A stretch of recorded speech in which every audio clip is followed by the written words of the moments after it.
বুধবার রাত 10:15 দুর্বৃত্তদের এলোপাথারি গুলিতে বুক ঝাঁঝরা হয় পশ্চিমবঙ্গের বিজেপি নেতা শুভেন্দু অধিকারীর ব্যক্তিগত সহকারী চন্দ্রনাথ রথের। এরই মধ্যে বারাসাত মেডিকেল কলেজ হাসপাতালে ময়না তদন্ত শেষ হয়েছে।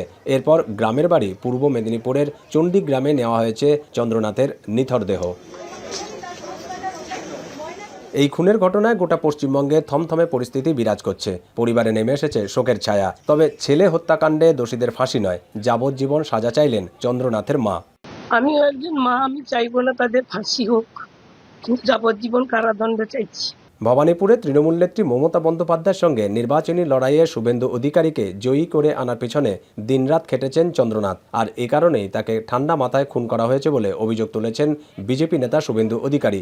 তিনি বলেন, ভবানীপুর আসনে মুখ্যমন্ত্রীকে না হারালে চন্দ্রনাথকে খুনের শিকার হতে হতো না। भवानीपुर में ममता बनर्जी को हराया, यही कारण हो सकता है। इसका कोई बात नहीं है, मैं उनका परिवार का साथ दूंगा। একই সময়ে গুলিবিদ্ধ হয়ে আহত হয় চন্দ্রনাথের গাড়ির চালক বুদ্ধদেব। এরই মধ্যে অস্ত্রোপচার করে বুদ্ধদেবের শরীর থেকে গুলি বের করা হয়েছে। তবে আইসিইউতে মৃত্যুর সঙ্গে পাঞ্জা লড়ছেন তিনি। বুধবার রাতে উত্তর 24 পরগনা জেলার মধ্যমগ্রামে চাঞ্চল্যকর হত্যাকাণ্ড ঘিরে আতঙ্ক ছড়িয়ে পড়েছে। কোথাও কোথাও উত্তেজনাও বিরাজ করছে। এই অবস্থায় সতর্ক অবস্থানে রাজ্য পুলিশ ও কেন্দ্রীয় বাহিনী।